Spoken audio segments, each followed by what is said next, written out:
What's up, you guys? This is Devin from CenturyFX Studios. We're back with another video. Happy New Year. I hope you guys have a wonderful 2019. But let's start off this year on my channel with a question I got on my Instagram. And I'm going to paraphrase this so you guys kind of understand what I have to say, because it's a loaded question. That's why I love it. But I'm going to paraphrase it so you guys pretty much understand the main points of the question. Okay, so I'm a high schooler. I majored in photography. For a very long time, I've been interested in your work. Had a few questions about the softbox. What softbox do you use outside? I use a 5D Mark IV. And I go on to ask, what are you shooting? How are you shooting? What event are you going to be shooting? What do you generally shoot? Things of that nature. So I'm going to answer the question in depth. So immediately when you tell me you're a student, I assume you said high school. I'm assuming senior because you said you wanted to major in photography. So you're either a junior or a senior with aspiration for photography in college, and you purchased a 5D Mark IV. Now, that's probably one of the best, if not the best, camera on the planet right now. And a lot of people may disagree, agree. That's a great camera to use. And the reason why we first dissect what camera you have is because we have to understand what flash system goes with that camera. What we need in the birthday party, we need to talk about what we need, how we need to shoot, because apparently you probably don't have a flash or do have a flash, but you're not satisfied with it. I'm assuming that you don't have a flash.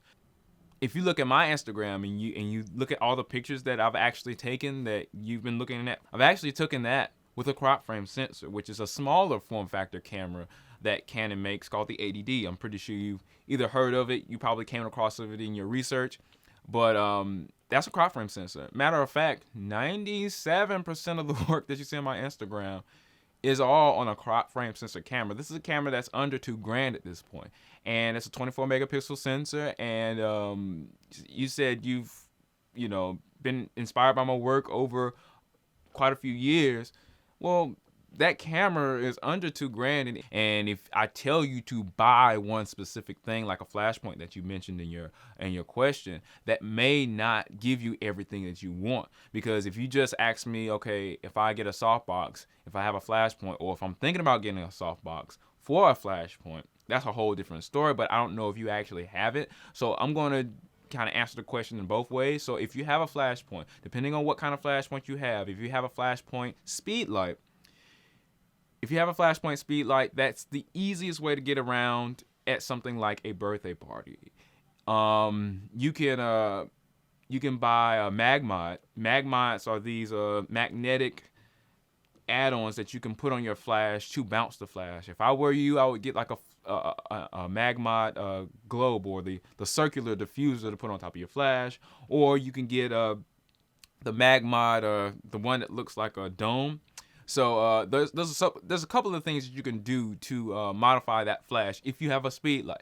Now, if you have a mono light or a big form factor light from Flashpoint, then you would have to have a stand, and then you would have to have much more accessories, which a birthday party probably doesn't yield so much to. For example, if I have the Flashpoint or Godox 8600, or it's also called the Flashpoint 8600. And what this will do is be on a stand, and it'll have a softbox or anything around it to manifest the light quality that I want. But I can't just take this anywhere and take a whole bunch of pictures. Now, if you have it set up at this birthday party where you want to set the people aside in groups and take pictures, then that'll be amazing. You can do that, and you can have the light on the stand and have it up behind you however you want. Don't have it too high because you don't want the shadows to go in the wrong spot, but you kind of want to have it in the center. If you have two speed lights, then you can have the speed lights probably a little bit, maybe like 2 feet off of center, and you can flash them both at the group if you have a huge group. But those are some of the things that you would do if you had stands that you could put your speed lights on. I'm assuming that if you're at a birthday party and you're outside, you're going to need high-speed sync. High-speed sync is not on the smaller end flashes. It's usually on the higher end flashes and the name brand flashes. So if you got Canon, you're looking at Canon 430EX or the Canon 580EX or whatever 500 series or 600 series Canon flash that you can get. But be wary that even though it's a speed light and it's a small device, it's probably going to cost you somewhere around $300, $400 to about $700, depending on which one you get and how reliable you want it to be. Typically, all the name brand flashes have high-speed sync. And some of the third-party flashes on the lower end do not have high-speed sync. And if you do not know what high-speed sync is basically your ability to go above the camera's sync speed. And basically, ambient is controlled by the shutter speed, and aperture is controlling your flash output in your picture. So you want to have the correct mixture of ambient light, which is your shutter speed, to aperture, which is your flash exposure, in your image to make it look natural.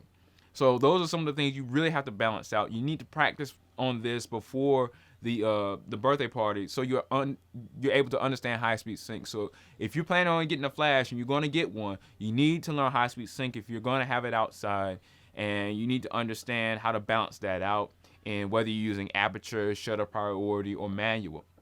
I'm assuming since you're a student that you're aware of what manual is. I'm assuming since you're a student that you're studying photography that you know what RAW is. If you do not, you need to understand what manual is. You need to know what shutter priority is. Don't just have a 5D Mark IV to have a 5D Mark IV. Know everything there is to know about your 5D Mark IV, so you can use that 30 megapixel full frame body to its maximum. You don't want to just get out there and have a big camera and not know how to use it and not get the most out of it. And I'm not saying you don't know how to do it. I'm just saying make sure you understand it, because it's one thing to have natural light, because you can auto expose natural light and get some pretty decent results. I'd say about 60% of the time if you're auto exposing. But then if you're manually exposing, you can get way more out of that camera, and then you could do something like add flash with no problem, because you know how to control everything your camera sees. But if you get stuck at that party and you're overexposing everybody, or using results that they can't get or they don't like, then you see what I'm saying? So the 5D Mark IV won't help you in that regard. If you got to use it to its maximum potential. All right. So going back to the overarching flash question, if you need a flash, there's so many different flashes or strobes per se that you can buy on the market that is purchasable from Flashpoint, or that's Adorama's brand.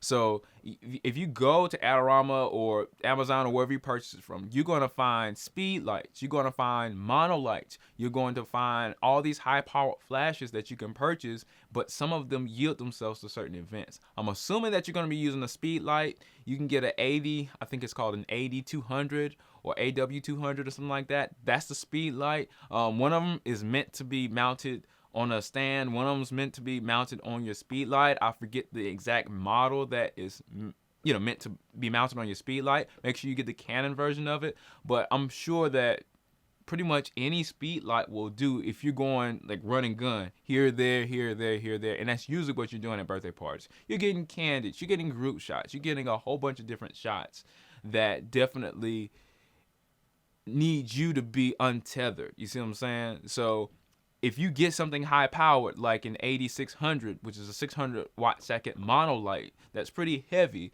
you're going to need a stand. You're going to need to know how the wizard works and communicates with your camera remotely. There's a whole bunch of different things that you're going to have to do if you get a high powered strobe. I'm assuming you're not going to get a high powered strobe, but if you are, any softbox that's big is going to do. And when I say big, either 30 inches or bigger, because if you're doing a lot of group shots, then you're going to need that light to spread. And if you're going to be outside, if you're going to have a high-powered, heavy mono light, then you're going to need to sandbag that down, make sure that doesn't fly away in the breeze, But if you have a speed light, like I said, it's way more highly recommended to get a speed light for this. You don't have to worry about anchoring anything down. You don't have to worry about weight, liability, or huge soft boxes, or huge modifiers in general. You can get a small modifier for your speed light. You can get a little bounce box that comes with the flash in a lot of cases. You can get a bounce card, anything, and you can make sure that flash is at its widest setting. Bounce that flash off of that bounce card and call it a day. Some flashes come with bounce cards. I wouldn't advise using it because it's such a small light source as far as the bounce card itself, because when you bounce the flash off of something, that something becomes the light source. For example, if you bounce something off the ceiling, if you bounce the flash off the ceiling then becomes the light source, including a little bit of the flash itself. But majority of whatever you bounce your flash off of becomes the light source. You have to understand you need enough flash power to power, that flash over a long period of time. So at the end, when y'all ready to do group pictures, that whatever f-stop that you're using, you're not eating up all the flash power trying to flash a whole group of people, trying to get everybody lit. Then you want to see if you need like something to stand on to make sure, that you're not, I don't know your height, but you want to kind of stand on something sometimes, because some people are taller than you and some people are shorter than you. You want to kind of get in the center of the actual group. You want to get like a median height, something like that. That's if you're doing group pictures. But if you're just doing individuals, a speed light will do. Make sure you bounce it. You never want to have a speed light directly on somebody, pointed directly at somebody. You want to bounce it off of a bounce card or something like that. I have bounce cards around. I'm looking for it, but I also use the Gary phone flash diffuser. Let me pick that up for you. I use the Gary phone flash diffuser, and I use a Yongnuo 600 EXRT. The 600 EXRT is not the most reliable flash, and I would not recommend it if you do not know how to fix stuff. But definitely you want to make sure that you have all your ducks in a row for the party. All right, now we're off of the party. We're going to go to the future, because I want to be able to answer all the questions that you're going to come up with. Because the thing about buying photography equipment is about the future. You need to understand what is it going to do for you 10 years down the line, 20 years down the line, to help your portfolio grow. You see what I'm saying? Because if your equipment is not growing with you, there's a good chance that your work is not being advanced to the highest level. Like you said, you want to move up a level. So if you're thinking about speed lights and modifiers at this point, you want to make sure that you're going to have modifiers for all your situations, because typically you're not just going to use this modifier for birthday parties. You're going to use it for if you're in the studio, if you're doing events, other events like weddings and stuff like that. Chances are, if you have a 5D Mark IV, you're going to be using it for video. You're going to be using it for other things other than birthday parties, right? So I would say if you're going to get, a light that can work in all situations, of course, like I said before, get a speed light, because this will work for weddings. This will work for a whole bunch of other things. And then you can take it off camera and use it like an off-camera flash. Like I said, 90% of the time I'm using my speed light, but on the off chance that I get, I will use a strobe like the Flashpoint 8600, and I'll put it on a stand, and I'll put it up in the air, and then I'll have a huge softbox, a 42-inch softbox, to splash light everywhere, especially with kids who move around a lot and you can't get them in one spot. You need that light to go everywhere so you can have an even lighting on them. Speed lights, they're restricted by power. They are restricted by what you can put on them to make them the biggest softbox and stuff like that. And even if you can get a big softbox, there's no guarantee that you have enough power in that speed light to get as much out of it that you want to. So if you get a higher end speed light, you also get the opportunity to put a power source onto that speed light. You put a power source onto that speed light, you will get faster recycle times and more power out of it in the long run. It will start to overheat a little bit and slow down. But these are some high-powered tricks that you can also use in the future of your photography if you're using it in the studio or any other place, events, even that birthday party.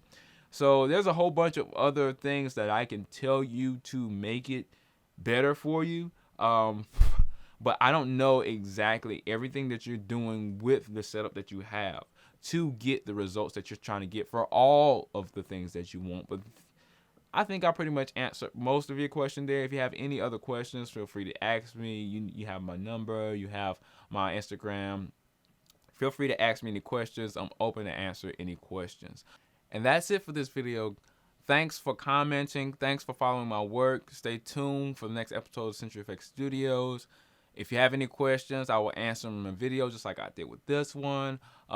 Try your best with the equipment that you have. Like I said, the best camera you have is the one you have with you. The best light modifiers that you have, the best lights, the best speed lights, whatever you buy, whatever you purchase, know how to use it, because there's a lot of people who don't have that opportunity, who do not have a 5D Mark IV, who are doing excellent things with the camera that they have, whether it be a T5, whether it be a cell phone.